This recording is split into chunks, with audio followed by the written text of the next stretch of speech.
L'oli de coco té greixos cardiosaludables. I l'oli d'oliva? Sí, molt més. L'oli de coco va molt i molt bé per nodrir els cabells. L'oli d'oliva també? També. L'oli de coco ens ajuda amb el colesterol.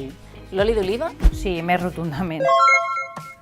L'oli de coco té molt i molt glamour. L'oli d'oliva també? També.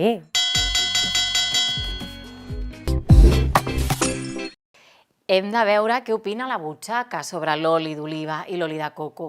La butxaca ho té claríssim. L'oli de coco costa uns 12 euros al quilo, aproximadament, i l'oli d'oliva uns 4 més o menys, depèn de la marca i del tipus d'oli.